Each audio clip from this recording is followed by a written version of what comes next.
Mark Kistler's Imagination Station is made possible by Simon & Schuster, publisher of Mark Kistler's drawing books and other fine books for children. The Mark Kistler Fund for Creative Children's Television, encouraging children to explore their imaginations through drawing, reading, and the arts.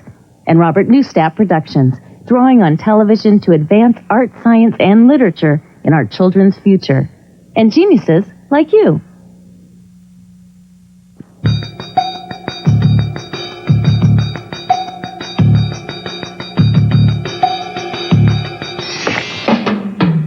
Sharpen your pencil, grab some paper, get ready, it's almost time. Mark will show you how to get on the paper what's in your mind. A rocket ship, a pair of shoes, a shooting star, and some kangaroos on the Imagination Station. On the Imagination Station.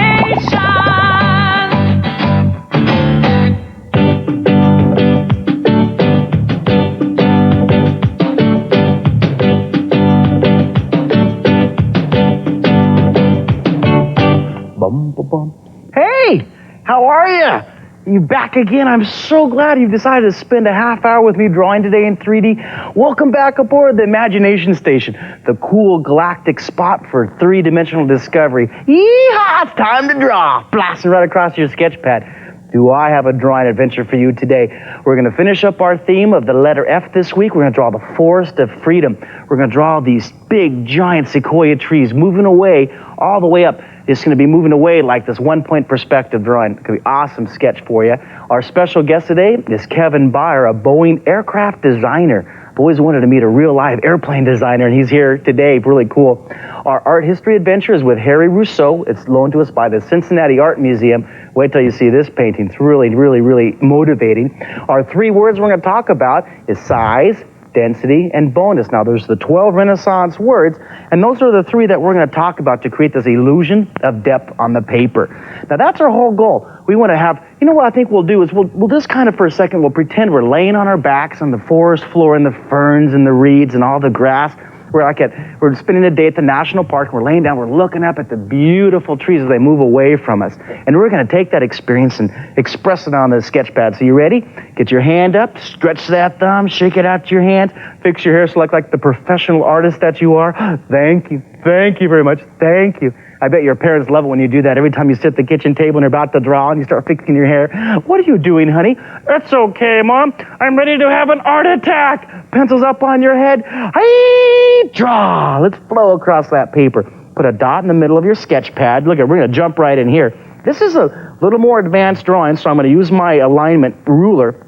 This is a clear tool. It's a clear ruler. You don't have to have one of these. You can have just a piece of paper or a folder. Now, I'm going to have all the tree trunks, all these big, giant, huge, massive trunks, redwoods or sequoias or towering firs coming off here into the distance.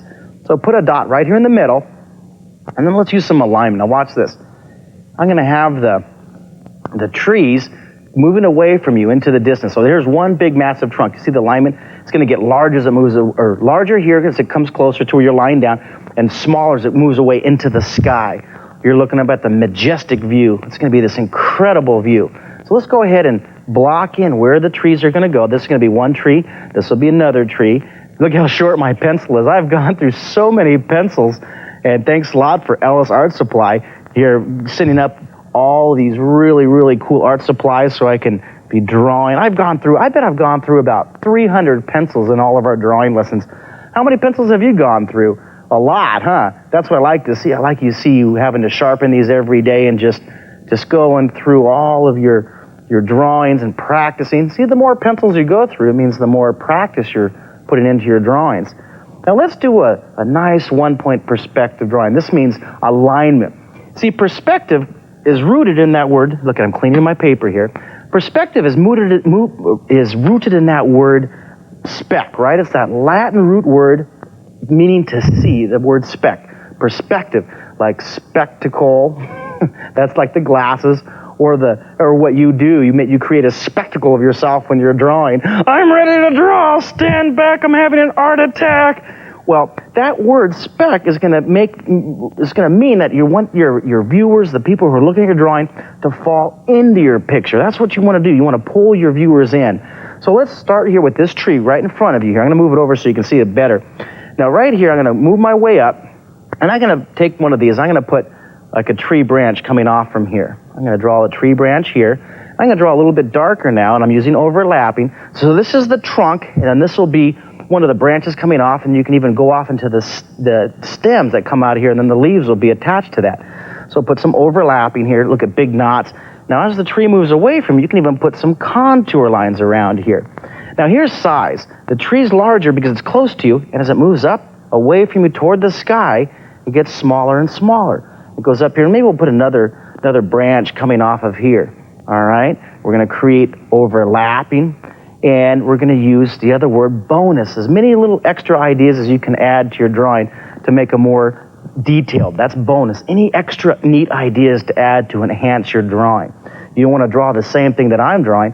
You want to do the exercise with me and then redraw it and create your own illusion. Now we're going to put a big puff of leaves up here. I'm going to use the texture like www, www. You can add all this detail to make your drawings your own unique style. I'm going to put maybe like a little poof of leaves here. Then I'll put another poof right down here. Look at this. It goes off into the distance. A little smaller. Now this could be density too, that other word we're talking about. You can see how far and how high the tree goes. It's really high. It's like 300 feet high. So you can barely see the big poofy leaves back in the distance. And take your pencil, and if you darken in underneath each of these clumps of leaves, it creates that illusion that it's going far away from you, all right? We'll just focus on one of these tree branches right now, darken underneath here, and then take the side of your pencil. You can blend it down, shade it as it comes across, and blend it all the way across. You can use your handy stump, which is that rolled up paper again, to give your whole tree that tone and that color, all right? All the way across here. Give the whole tree just a little bit of tone, and it will darken a little bit more so it looks like it's really moving away from you in the picture. Now I'm going to rotate my paper, and I'm going to draw a little bit larger. See this? You can rotate. It's okay to move your paper. I'm going to put a big giant knot hole right here. This is where maybe some squirrels live. You know what we could do? We can create a story. We can have the squirrels that live inside here, and they're poking out. You can see their little eyes in here. They're looking out. Oh, look, it looks like a little tiny alien. It's a forest alien that lives inside there. You can be like the flight control for all the birds flying around in the sky. I'm going to draw another branch. I just love drawing trees because you can put overlapping. Now, I know I'm going really fast because I want to have a lot of detail.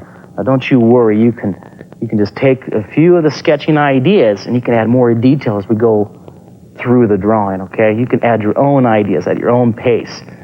All right, look, see, I'm making these leaves look like they're far away. Then I'm going to sketch up as we go along right here. Now, I love the way you add all those Renaissance words to your artwork to create it, make it look like it's three-dimensional. Now, I want to show you a special animated piece that was mailed into me from Natalia Senko from Savannah, Georgia. She used all these words to create a really cool three-dimensional flower dancing around inside the...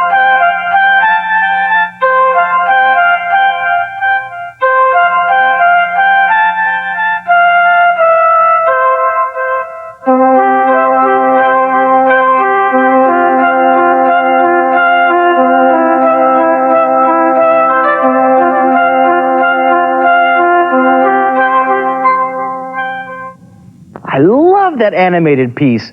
Now I want you to be inspired by this really cool painting from the art museum. Take a look at this.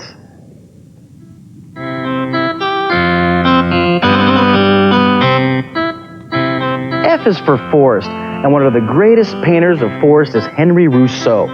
Rousseau never studied to be an artist. He was a clerk in the customs office and did not start painting until later on in his life.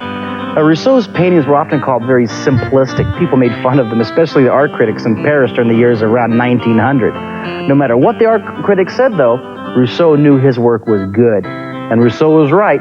Nowadays, his paintings are shown all over the world in the greatest museums, including this print of a tropical forest with monkeys. Now, this print was sent to us by the National Gallery of Art in Washington, D.C. If you'd like to send your drawings into me, I'd love to receive them. I get so inspired by seeing your artwork. Mail it in. Here's my address. It's Mark Kistler, Student Gallery of Fine Art, Post Office Box 41031, Santa Barbara, California, 93140. You can also get a hold of me through the website at worldwideweb.draw3d.com. You can download some drawing lessons if you want and have some fun on the cyberspace. But again, you don't need your computer to have fun drawing, because you have your sketch pad, you have your imagination, you have your powerful dreams, and you have pencil power. Well, I did have pencil power until I wore out my pencil again. There goes the 17th pencil today. Bye-bye. Let's get another one. Here we go. Going along. Another art attack. Now I'm going to work on the trees. I'm going to go along here, and I'm going to add a little bit of tone. I'm going to rotate it around as we go. All right, I'm going to put some tone to the whole tree, and then I'm going to use my stump, and I want to create the illusion that these trees are standing apart. Now, if you give the whole tree a tone, it really makes it stand apart from the background. You can give all the tree branches. You could even shade the left side of the tree clumps. See that? Now, let's rotate the tree around. Let's create this illusion. Look at this. Now, I'm going to skip this tree right here. You can add more detail later. I'm going to draw right here. I'm going to come along, and I want to have a big, giant branch coming up here. I want to put that overlapping line and have it hooking around here. Now, let's talk more about that story. I like the idea of what you're going to be doing here. You have the squirrel there who's the flight control for all the birds flying around, and you can see way up in the distance, see this little bird flying, coming in for a landing. Blue Jay 1 to Blue Jay 2. We've got a flying squirrel on your left side. Dive, dive. Blue Jay 1, come in. Robin reading here. Robin, coming down. We're going to assist Blue Jay 2 in the squirrel dive. He's going along here. You have all these birds lined up. Hey, that's not a flying squirrel. That's a pterodactyl flying. You guys are going along. You can go crazy with your stories. Wait. Up here, way up in the sky, way up there. You see this? Look, it's a 777 flying up in the sky. It's going by. Look at little contrails of the jet. So here's the bird flying up there. Oh, that's a negative. That's not a pterodactyl. That's a 777 flying through our flight path. He's warning them away. Hey, this is Blue Jay flight territory to 777. Oh, look, you're looking and you see all the little people inside there. They're having their refreshments. More peanuts, please. I'd like some more peanuts. They're watching their movies. Isn't that amazing? These big, giant metal tubes flying through the sky, and you can sit aboard comfortably watching a movie and drinking some tea as you soar across. Oh, that just amazes me. Here you are, laying on the comfort of the soft grass. You're looking up at the view, and you're watching all this action. Blue jays flying back and forth, coming in for a landing. Robins diving through the forest. What stories you could write about your drawing. I'm going to rotate this again. We want to create this illusion. We want to create the illusion that this is a giant forest. Maybe that's like this big knothole right here. It's moving up away from you. I'm going to put the contour lines moving away. I'm going to maybe I'll put another branch up here. I want to put a big giant branch, a big puppy right here. Yeah, it's moving up. And then I'm going to put maybe 3 separate branches. Look, I'm using overlapping, like the fingers of growth. The hand, look at this, it's like a hand on the tree. The hand of creativity, ready to sweep across the paper. Let's put some more leaves. Now, I'm going to go really fast. You kids, don't get frustrated. I want you just to get the general idea. You put maybe some clumps of leaves up here. I'm going to maybe make this clump way over here. And you can add shading any way you want. You know what you can do? Just add the detail. Now watch this. See that? See how you can't really tell it's the tree, but watch this. You start adding detail. Look at another pencil. Can you believe how many pencils we go through? Well, have to sharpen another one here. Let's put some more pencil texture. See that? You can use little circles to create the illusion these are leaves. All the way down here. All the way across here. You can use the scribble technique to shade. Look at this. You can scribble it, or you can take the side. Now, the scribbling and the dots, that's called stippling. You can use some stippling. Some people call it stippling. You can use your stippling, or you can just use the side of your pencil. The side of your pencil is much faster, but the more detailed shading, like the cross-hatching, which is like this, if you took your pencil, look, I'm using the contour lines. Ooh, I like the sharp blue pencil. This is nice. Ooh, I haven't used these very much. This is nice. Just put this thickness all the way across. Put the detail. Look at, now watch this. I'm going to have I'm going to have the leaves, see this, the leaves wrap around so you can still see the sky and the birds way up here. Put this shading all the way down, and then I'm going to kind of give it a whole tone, and then I want to go in here, and I want to add the blended shading. Look at the birds flying around here. Shade, shade, shade, we love to shade, shade. Don't you love that when I break in a spontaneous song? I bet when you kids are drawing all the time, you're singing and drawing and just having a blast across your sketch pad. Yeehaw, it's time to draw. I like that little 777 up there flying around. You know, that really fits in with our special guest, too. He's going to show us how he designs these puppies flying across the sky. Yeah, he's going to have some really cool things to show us. Now, I'm going to blend this here, and you can put texture. Now, we get that illusion. You see that? We have the illusion. We have the illusion. Oh, look at this. I have to fix my desk. I'm drawing so fast, my desk is falling apart. Help me! Oh, my goodness. Art attack. We're going to have all the darkness. Now, we're going to add some more texture. Now, look, we have that illusion. You're following it. We use those words, the 3 Renaissance words today. Size. Things are larger when they're closer to you, and they get smaller far away, right? They're large, and they get really small. All right, we use density. Further things away, the less detailed they are. And bonus, the more extra ideas you add to your drawing, the more unique and the more creative and the more special they look. So those 3 words, size, density, and bonus, are very helpful. I bet you have all those words listed down the side of your paper, and you're just checking them off as you go. Well, watch as I add some more texture here to the picture. You can put maybe some wood grain. You can take your pencil to make this really stand apart. Take your pencil and add some texture to your trees. Take your pencil here, and you can just add some wood grain going up and down, making it look like a really tall sequoia, or maybe a redwood, because redwoods has really pronounced grains. Following the texture of the tree. Just move it around, rotate it. You can add even more texture here, all the way across. Look at that, all the way. Now I have, oh my goodness, I'm already out of time. I want to show you just a couple student drawings, and then we're going to meet our special guest today. Now this first drawing, this is a forest that was designed by Sergio, 15 years old, from Cookeville, Texas. Beautiful drawing. Isn't that nice, using color? Here's Jason, 14 years old, from Mount Pleasant, Texas. Another forest. Isn't that great? Look how peaceful and serene that is. You can use your drawing to create that illusion of a nice, serene, beautiful picture. Create that depth. Let's take a look at Kevin Beyer and how he uses his 3-dimensional skill to design aircraft. Very cool guest. Wait till you meet him. Awesome stuff. Planes flying through the sky.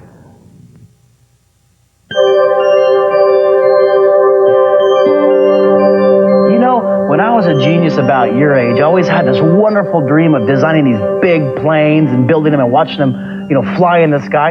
Well, today we're going to meet someone whose dream has come true in designing aircraft. Kevin Beyer from Seattle, Washington, Boeing Company. How are you doing? Good, Mark. Welcome aboard the Imagination Station. Thank you very much. Now, you're going to show us and talk about how you design these beautiful flying vehicles in the sky. We're going to talk about the structure of this. Right, this is the 777 model, and what we're going to talk about is the actual flap itself. And then what we're going to do is talk about a mechanism that drives the flap system to give you guys some ideas on how we design details of the part. So we're going to be talking about that flap right there, and you're going to actually show us some of the drawings and some of the details of things and moving it. And then also the techniques of how we create that. Do you just sit on your desk and play with this all day? Yeah, well. This is so cool. Yeah! Air attack. Now let's go ahead and talk about the wing structure here. Okay, what we've got is, again, we start out with techniques that you use in creating a drawing. Look at that, a plug for the Renaissance words, even an engineer like our guest here. And what I'm going to try to do is take you through one of these components, but right now what you're looking at is a mechanism, and this is the most fun for me, is to create something that moves. And I get to help design on a team that allows us to move this flap through space. And that is beautiful. How many people are on your team? On my particular team, about 40 people are actually on my particular team. Just on the flaps? On the flaps. That means that how many for the whole plane? Well, you're talking about 1,000 designers and up to 5,000 for the whole team to create 1,000 designers drawing. That's awesome. And move that one more time.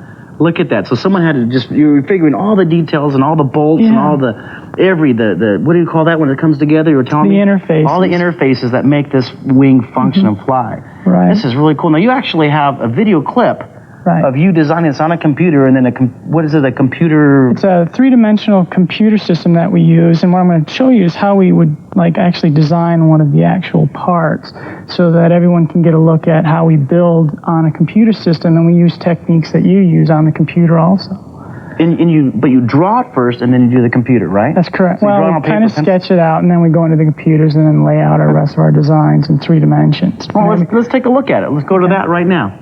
There I am sitting at the computer, and then this is a 3D part that's rotating. It's a shaded part, and what you'll see is this part, I'll start to build the part in the next segments here, and you'll see us coming into the construction of the part now.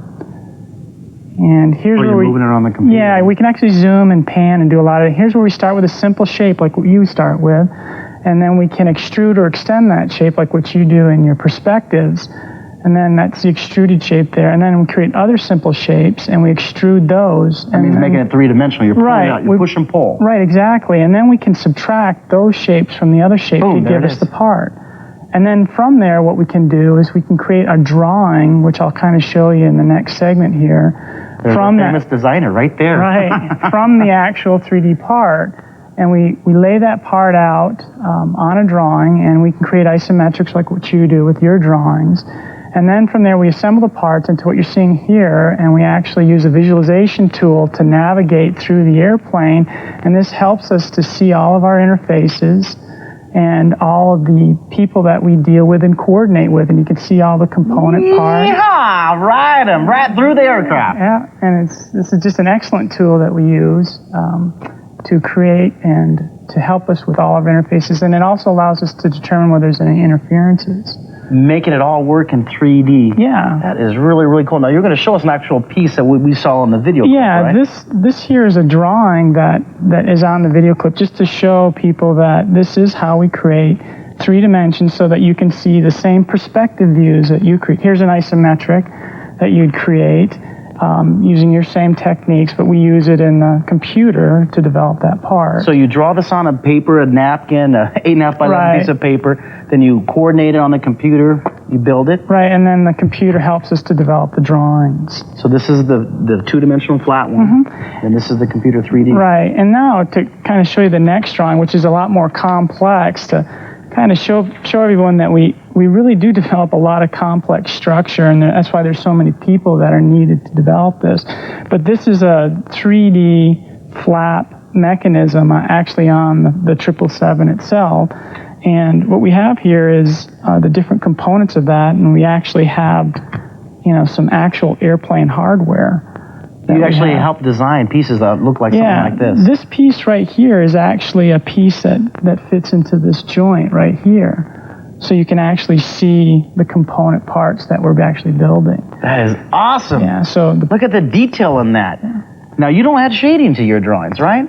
We can, like you saw in the video, a shaded image if we need to create the shading. But it's actually done in a computer. But no, not on our drawings. We don't do shading because it would confuse your engineers. Yeah. Your interfacing team members of your 5,000 team. What are the 2 most exciting parts for you in this whole process of designing aircraft? Well, the love is, of course, creating the design for me and seeing something work and making it work. And the other then is to actually see the hardware being built like this here. To see your drawing come into something that's absolutely 3D. Like we have a part of an actual wing right here. Yeah, it's a flap, actually. That's the flap. Right. This is a small flap of our actually 737. And it's you see the shape? Right. This is a part from the 737. Right. I'm going to hold it on this side so the kids can get a good look at it. Oh, look at that. See the rivets? That's right. Awesome. Yeah. Everything's fastened together. It must be what a thrill to see the whole, out of all 5,000 team members working together, to see that puppy just taking off and soaring to the sky. It's incredible. That was the most exciting time in my career, was watching the 777 take off. After all your years of being a designer, that was it? Seeing that 777 fly off into the clouds? It's just the coolest feeling to spend all that time, 3 years of my life on that airplane and then watching it take off into the sky. 3 years designing and just working on it, and all of a sudden it's taking off into the sky. Okay, in about 15 seconds, what can you tell the kids to motivate them to draw? Whatever you can do or dream you can, begin it. Boldness has power, magic, and genius in it. Excellent. Boldness has power, magic, and genius in it. That's awesome. Kevin Beyer, thanks a lot for coming aboard Imagination Station. It's been very fun. 777s fly into the sky. We'll see you next time right here on the Imagination Station. Dream it, draw it, do it. Yeah!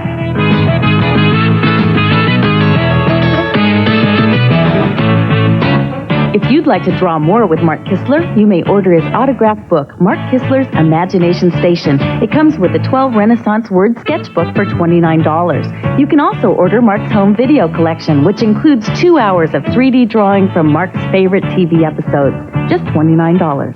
And for computer artists, you can order Mark's CD-ROM for Windows. It contains over 200 hours of interactive 3D drawing lessons with Mark navigating through cyberspace, just $59. All orders come with your own Renaissance Words Quick Peek reference chart. Mail check or money order to Mark Kistler's Imagination Station, P.O. Box 41031, Santa Barbara, California, 93140. That's P.O. Box 41031, Santa Barbara, California, 93140.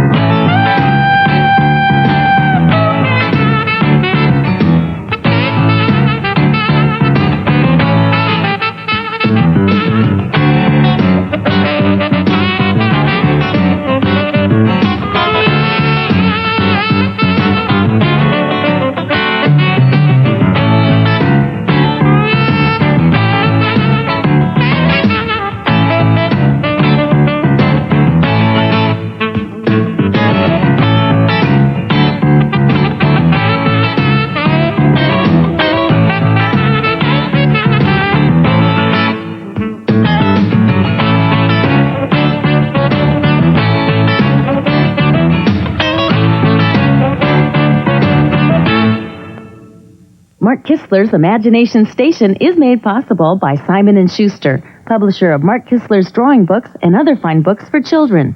The Mark Kistler Fund for Creative Children's Television, encouraging children to explore their imaginations through drawing, reading, and the arts. And Robert Newstapp Productions, drawing on television to advance art, science, and literature in our children's future. And geniuses like you.